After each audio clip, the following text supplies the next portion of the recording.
Published 0116 EDT, 9 August 2017. Updated 0144 EDT, 9 August 2017. Lawmakers led by Republican Senator John McCain have slammed Donald Trump for his empty fire and fury threats to hit North Korea. "I take exception to the president's comments because you've got to be sure you can do what you say you're going to do," he said in a radio interview on Tuesday. "The great leaders I've seen don't threaten unless they're ready to act, and I'm not sure President Trump is ready to act." Meanwhile, Democratic lawmakers accused Trump of being reckless for making the unhinged and bombastic threats to the North Korean dictator. Trump had issued the warning to North Korean leader Kim Jong-un during a photo op at the Trump National Golf Club in Bedminster, New Jersey, after it was revealed that the communist country had successfully produced a miniaturized nuclear warhead. Republican Senator John McCain pictured slammed Donald Trump for his empty fire and fury threats to hit North Korea. "North Korea best not make any more threats to the United States," Trump warned. "They will be met with fire, fury and frankly power the likes of which this world has never seen before." McCain dismissed the overly aggressive comments as classic Trump. But the statement appears to have escalated tensions further with North Korea, which has announced it is now considering firing missiles at Guam, a U.S.-held Pacific island. Comments from Trump came during a briefing on the opioid crisis on Tuesday at Trump National Golf Club in Bedminster. Trump stopped just short of a firm promise to declare war on Kim's government if the dictatorship continues to talk about physical action to the U.S. during the meeting in New Jersey with Kellyanne Conway, left HHS Secretary Tom Price, second left Melania Trump, second right, and the National Drug Control Policy Center's Richard Baumright. On it has raised concerns back in the U.S. on both sides of the aisle as Democrat lawmakers criticized Trump for his reckless comments.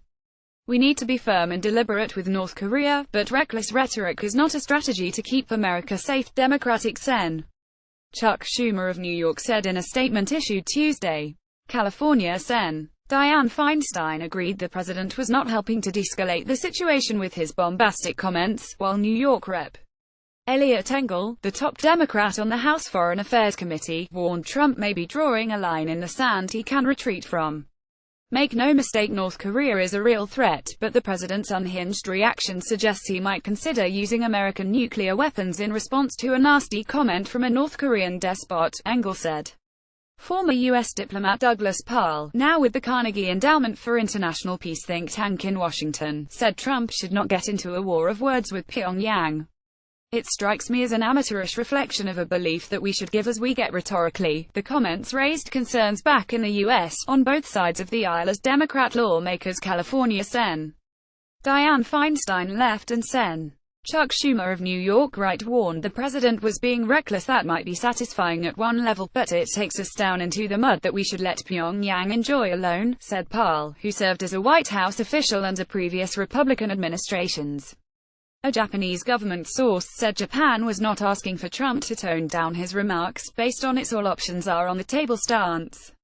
Trump had stopped just short of a firm promise to declare war on Kim's government if the dictatorship continues to talk about physical action to the U.S. on Tuesday. "North Korea best not make any more threats to the United States," Trump cautioned after a reporter asked him about the nuclear standoff.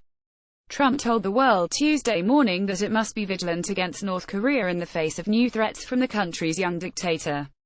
Kim had warned the United States that it would pay dearly for the United Nations sanctions regime it successfully imposed over the weekend and hinted at military action as tensions continued to escalate. North Korea said it is carefully examining a plan to strike the U.S. Pacific territory of Guam with missiles.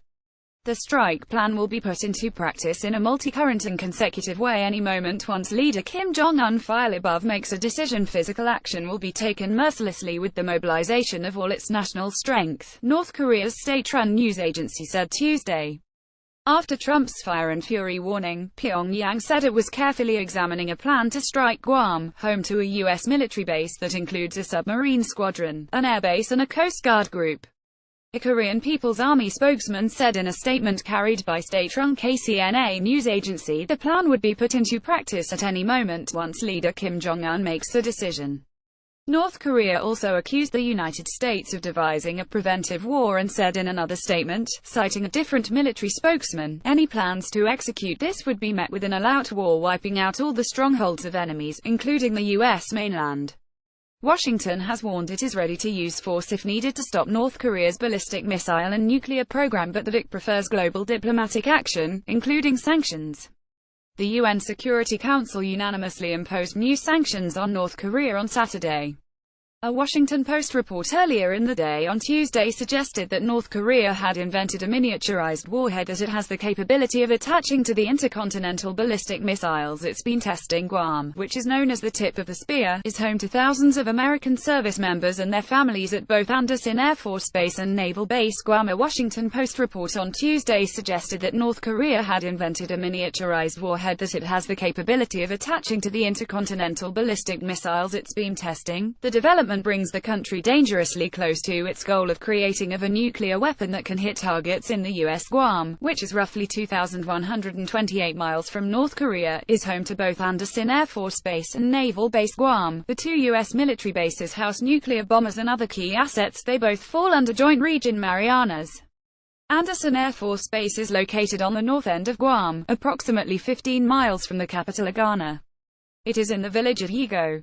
The base houses bomber assurance and deterrence missions, including 6 B-52s, which the Air Force says provides strategic global strike capability to deter potential adversaries and provide reassurance to allies. Naval Base Guam is located on the southwest side of the island and has 4 fast attack nuclear submarines and an expeditionary helicopter squadron. Roughly 28% of the island is occupied by the U.S. military.